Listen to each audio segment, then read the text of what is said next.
Well, hey, I'm glad that you're here. And over the next couple of weeks, I want to talk a bit about Awaken and our vision, who we are. And as I mentioned, we're going to be kind of going through some of the goals. So I'm going to weave that into some of these upcoming sermons over the next couple of weeks as we prepare for our annual meeting and the start of a new year. And that's always how a new year begins, right? You have all these aspirations, all these goals, and then life kind of happens. So hopefully the goals that we are putting together right now, we're aiming to achieve all of them. And so I am excited to begin sharing them with you over the next couple of weeks. Now today, the sermon, I have a title for this sermon, and we're going to call it The Journey. Now you're probably wondering, okay, well what journey are we talking about? Here is an observation that I have made about life. You can go to the next slide here. Maybe you've made this observation as well. Life is a journey. Anyone else agree with that one? You ever find this to be true? It's a never-ending journey. And what happens in life is typically you make a lot of plans. And so I wrote a few things that we plan for. We have our retirement accounts. Remember when I turned, probably when I was 16 or 18, I started working, and my dad's like, hey, you got to start a retirement account. I was like, really? I do? Yeah, exactly. What are you talking about? Retire? I haven't even started working yet. I've been working for a month. So early in life, hopefully, we start retirement accounts to plan for, if I was like 16, 18, what is that? I think it was a retirement account that would kind of come to fruition, whatever, 2045. So at the time, it felt like so far away. 2045, like that's never going to happen. I think I'm like halfway there. We plan for vacations.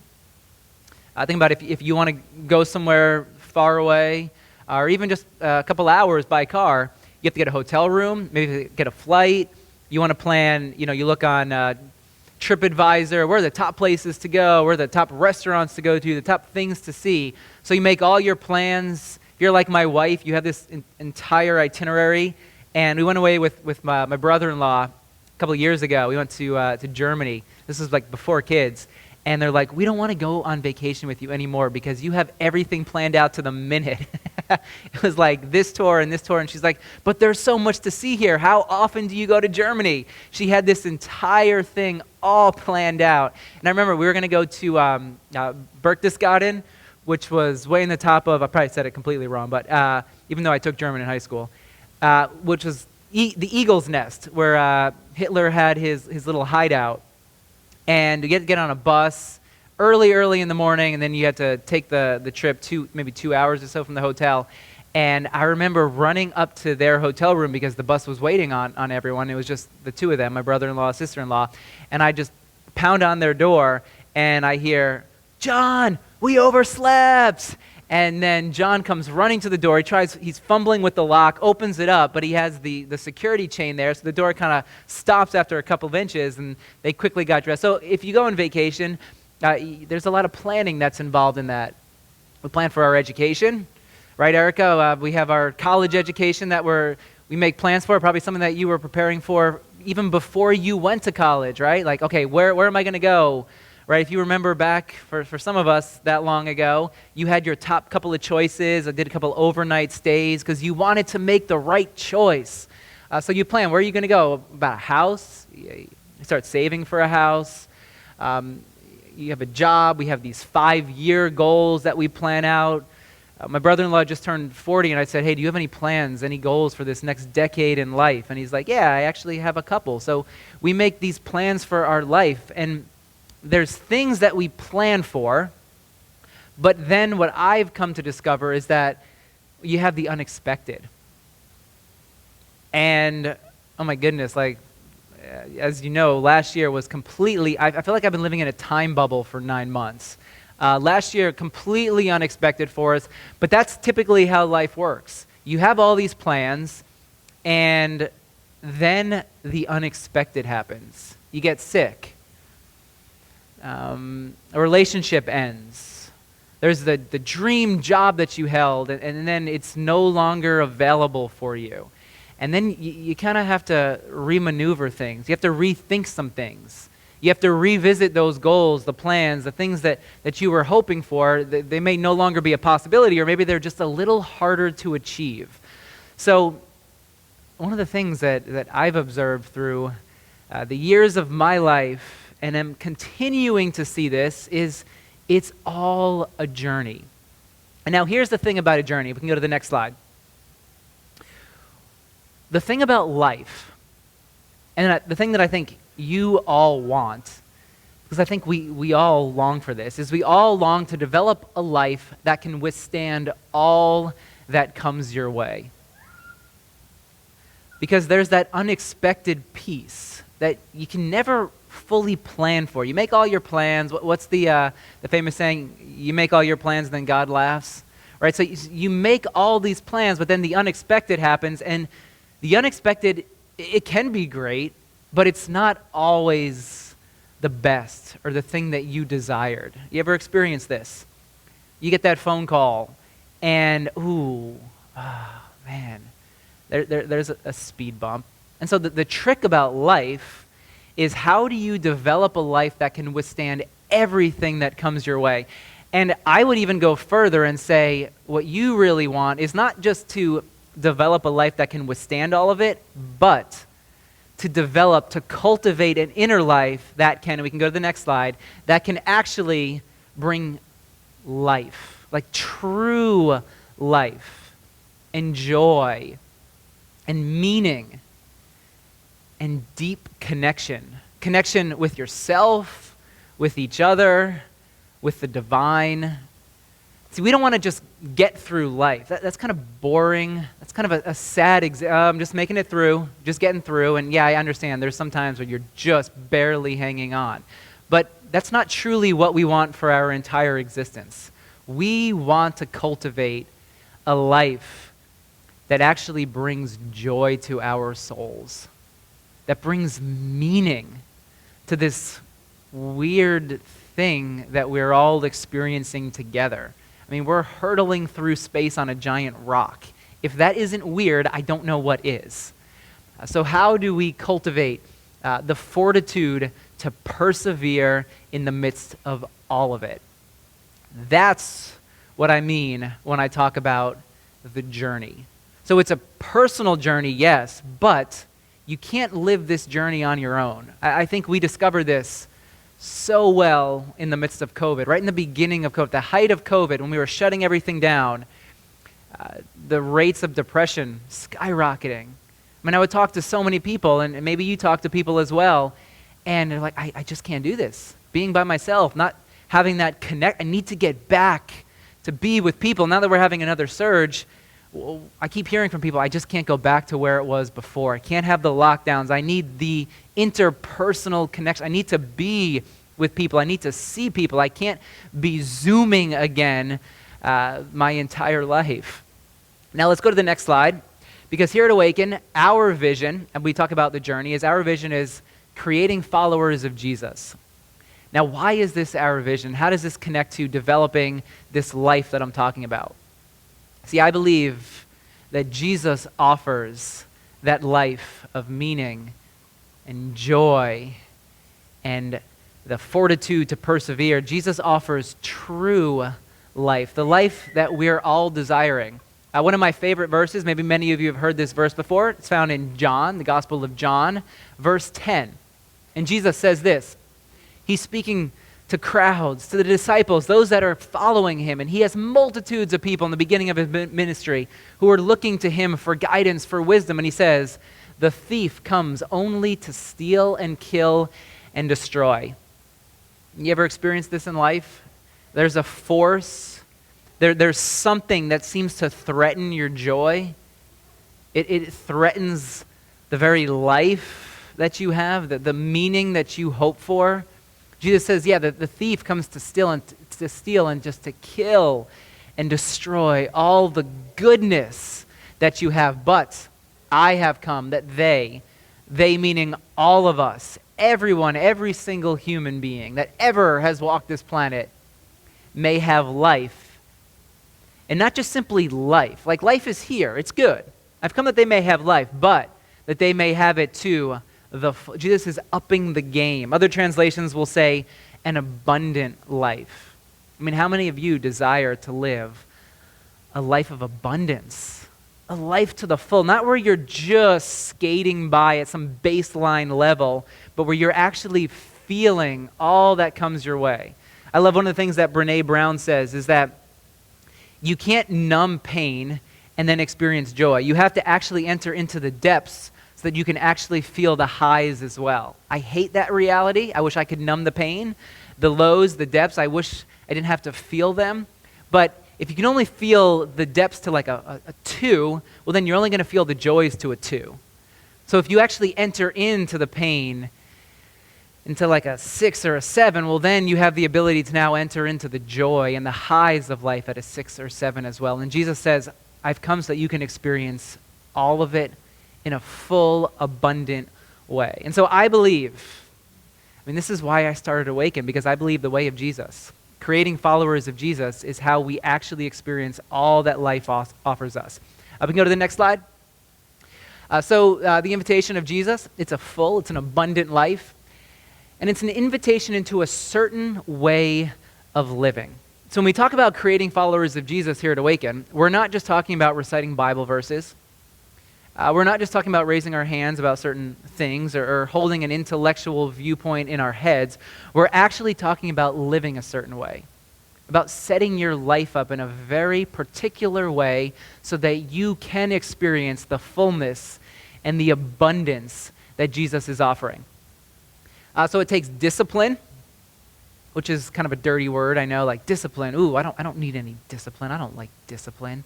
I mentioned that to Reese, and he's like, I don't want to be disciplined, or the word, I guess, is punished now. And so now he walks around telling his sister, I'm going to punish you if you take that toy.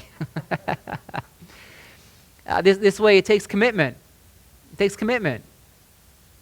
It takes going through routines, motions, and doing them again and again. It takes showing up to life.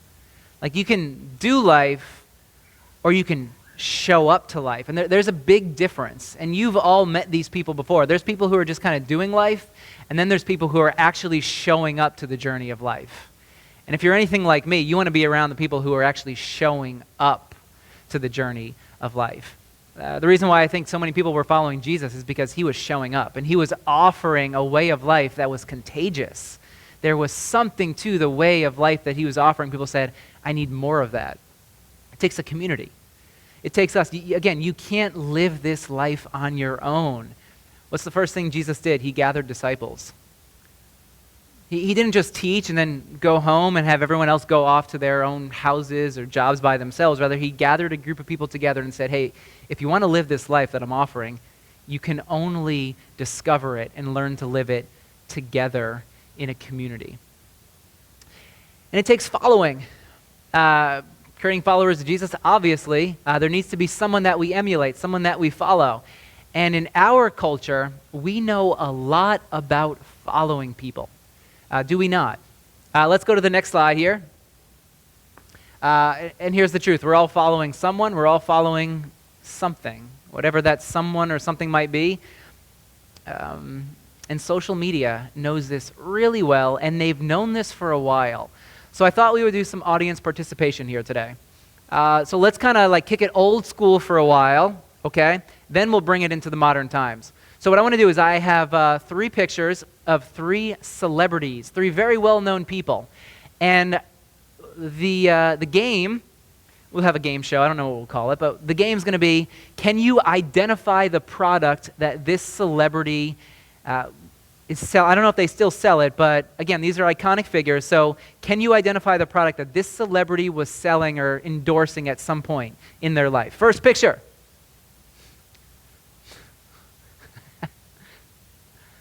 Troy Polamalu of the Pittsburgh Steelers. What was he endorsing? I'll give you a hint. What is taking up like the majority of that picture? His hair. Anyone remember? Okay, go to the next slide. Head and Shoulders. And when he was doing advertisements for Head and Shoulders, he had a $1 million insurance policy on his hair. Oh my goodness. Okay, go to the next slide. Come on. Michael Jordan. Now, I know he had multiple endorsements. What's he best known for? Nike. Next slide. Air Jordans. There they are. Everyone wanted a pair of Air Jordans. I remember when I was in grade school. Oh, you got the Air Jordans? You got the Nike? You got the swoosh on your sneakers? Oh, I want to be like Mike. One more picture. And this one, actually, me and Steph were talking about this. We actually didn't realize this, but I thought this was really interesting. And I'll tell you the reason why in a minute. Taylor Swift, one of the things that she endorsed, next slide, I'll just tell you. Did you know this? Diet Coke? I had no idea about this, but I wanted to point this out to you because you want to know how much money she made for endorsing Diet Coke? You think 6 million? All right, any other guesses?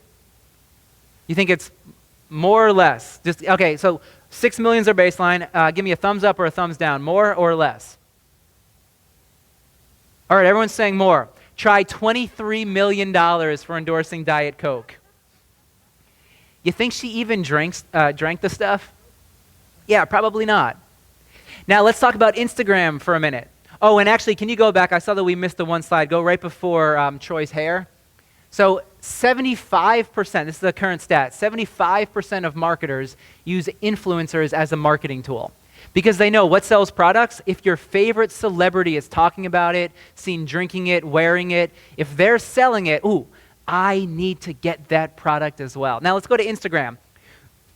Now, who do you think? I want to give you the top 5 Instagram accounts. So the top 5 people in our world who are being followed on Instagram today. First, let's do, and this is number 6 because number 1 is Instagram and that doesn't really count. So number 6, Ariana Grande. I was like, what? Really? Who follows her? Apparently 275 million people follow Ariana Grande on Instagram. Number 4, I guess it'd be, The Rock. Coming in at a 278 million followers. The next, number 3, Messi. The soccer player, the football player. 281 million followers on Instagram. Anyone want to guess the last 2? Any ideas? Who? Taylor Swift. Good guess. She's not on there. Interesting, right? Who? On Instagram, she didn't come in as the top 5. No. We'll go to the next one. This is number 2. Kylie Jenner. Who are these? I mean, I know who she is, but come on, really? Is she worthy of 281 million followers? It's debatable. And then number 1, Ronaldo. Where did that come from? 366 million followers on Instagram. Here's your top 5 people followed on Instagram in 2021. And number 1, obviously, Instagram coming in at 441 million. I don't know what Instagram puts on their page. Just like pictures of their logo. See, we're all following people. Now, I have a question for us. And the question is, why do we follow people we don't know? Adam's like, I don't know. I don't have Instagram. But why do you think? What do you think we're looking for? Why do we follow people? Why do we pay attention to people's lives? Why do we have people that we can just go onto their page and there's 281 million people? What is it do you think that we're looking for? Yeah, we want to imitate them. What else?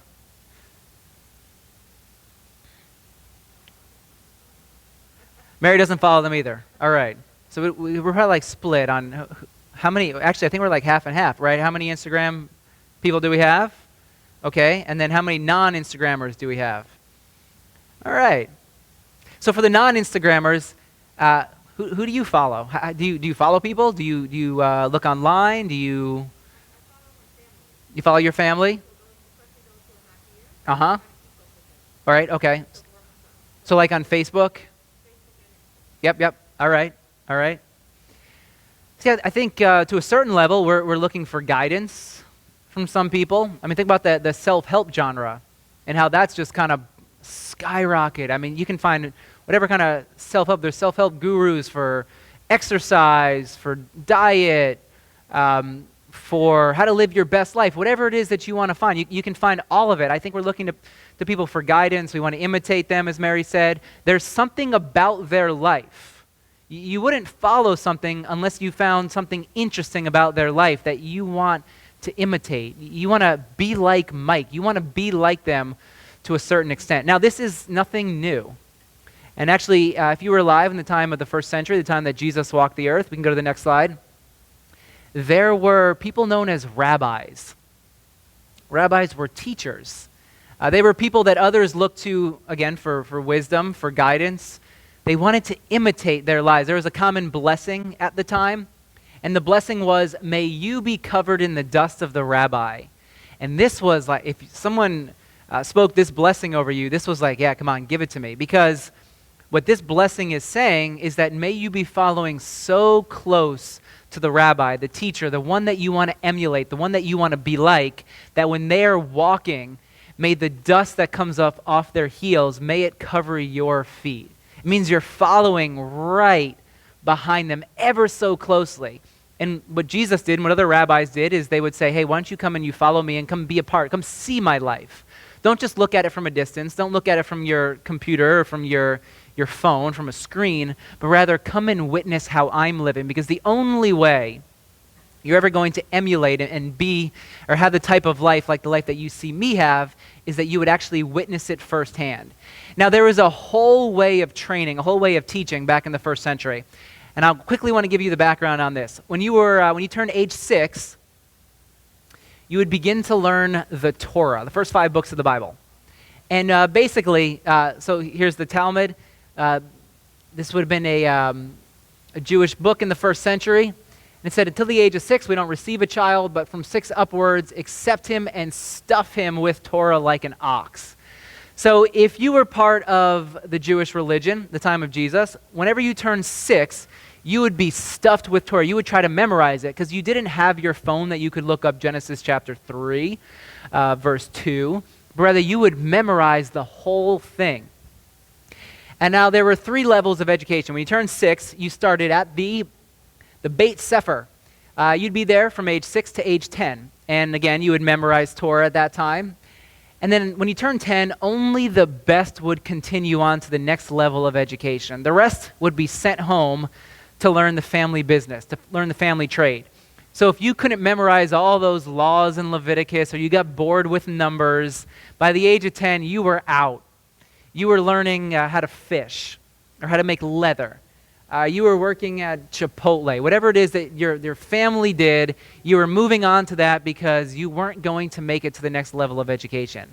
But if you could memorize all that, when you turn 10, then the best would continue to the Beit Talmud, which is known as the House of Learning. And you would be there from 10 to age 14. Now, you would memorize the rest of the Hebrew Scriptures, so the rest of what we consider the Old Testament. You would learn the oral tradition as well, so not just what the Scripture says, but what did other rabbis have to say about it as well. And then you would learn the art of asking questions, because that's how all the teaching happened back then. That's why you see Jesus asking so many questions, because the way in which you would show that you comprehended what you were learning is someone would ask you a question, and then you would ask another question in return. And then once you turned 14, only the best of the best would continue to the next level of education.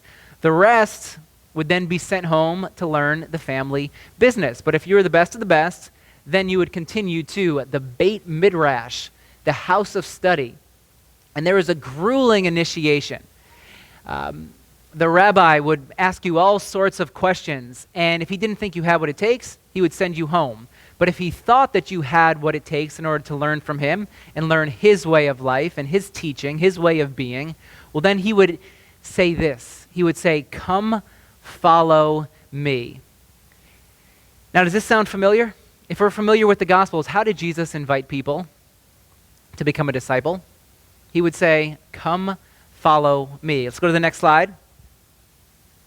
And this is, what are we in? Matthew, go one more slide. Matthew chapter 4, starting in verse 18. So Jesus was walking, beginning of his ministry, and he's beside the Sea of Galilee. He saw 2 brothers, Simon called Peter and his brother Andrew. They were casting a net into the lake, for they were fishermen. What does this say about what these 2 were doing? they flunked out. They weren't the best of the best. They weren't following a rabbi. They had been told, go home. You don't have what it takes. So what does Jesus do? He says, you, come follow me. Who me? But all the rabbis said that I don't have it. I can't do it. I don't have what it takes. I'm not good enough. Yet Jesus says, come follow me. And so at once they left their nets and they followed him.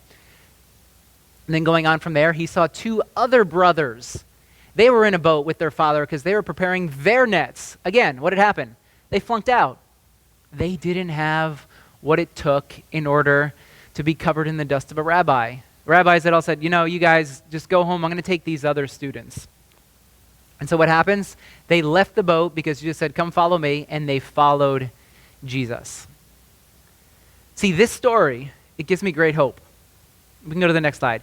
It gives me great hope because it says that no matter where you've been, no matter what you've been told, no matter what your past looks like, no matter what you believe about yourself, the invitation of Jesus is come and follow me. Come and learn from me. Maybe you feel like a failure. Maybe there's times where it just doesn't seem like you're good enough or you measure up. Now, there's something in the past that you just can't get over. Yet the invitation of Jesus is for every single one of us. I believe in you. I believe that you have what it takes. I believe that you can discover a life of fullness and a life of abundance and a life of joy. See, when I started Awaken, I wanted to start a place for every single person, regardless of where they fall on the faith spectrum, for longtime Christians, for first-time Christians, for people who feel like, man, if I were to walk into a church, the whole thing would blow up. Because this is the offer I believe Jesus has for every single one of us. And it's hope that, you know what? We can do this. And Jesus believes in every single one of us. And that we can come to discover this life.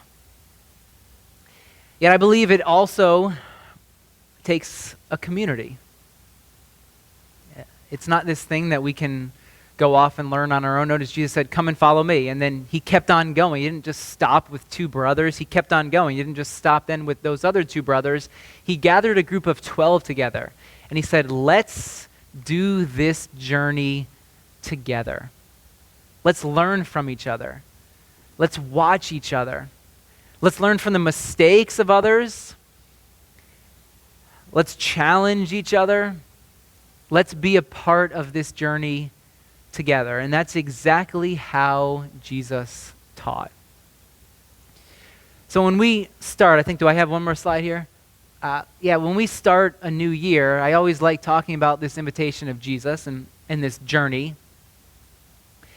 And I'm not a big fan of church membership. I've never been a big fan of church membership. I gave a sermon a couple of years back, like why I hate church membership, but you should be a member anyway. I don't like it because normally you just sign your name and then you forget about it. And it's like all the other commitments that we sign up for and then 6 months later we've forgotten about them.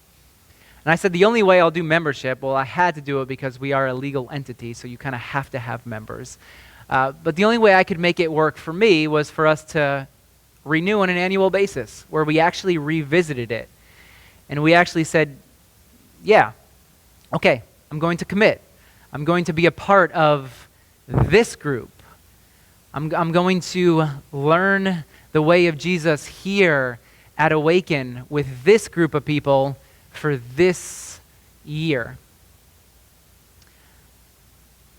So when we talk about membership, for 2022, I have some forms on the back table, and if this is your community, this is the group that you want to partner with, that you want to commit with or commit to, this is the journey for you to be on for 2022, then I would love for you to sign up and partner with us and do another trip around the sun with us here at Awaken. Where's this year going to go?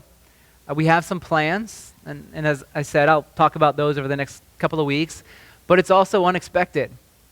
2 years ago, we had all of our plans, and then COVID hit, and everything had to change. We had to learn how to go digital and how to not meet in person. Then we met outside for a while. So there's the things that you plan for, and there's the unexpected. And my hope, my prayer is that you would say, yeah, this is the group that I want to walk through this year with. I want to say yes to that invitation of Jesus. Come and follow me. I want to learn from Jesus, and I want to learn with this group and be encouraged and challenged and walk with these people. So that's my plea for church membership for 2022. Really having trouble with that one. Probably get it by October, and then it'll be time for the next year. And my prayer is that this year that you would go deeper in your walk with Jesus, that more dust would cover your feet, that you would commit yourself to this life that Jesus offers, and that you would continue learning to set your life up in a particular way so that you could come to discover more of the life and the fullness and the joy that Jesus offers. Let me pray here for us. God, I thank you for that invitation that you offer to come and to follow you. God, an invitation for every single one of us, wherever we've been, wherever we find ourselves, whatever we feel about ourselves. God, this invitation that gives hope, that says you can do it. God, you can learn this way. And so I pray, God, as we say yes to that invitation, that we would come to discover the life that Jesus offers, this life of fullness and abundance. God, as we go deeper, I just ask that you would reveal more of yourself to us this year. Continue showing us what it means to follow Jesus with our lives. God, may you challenge us.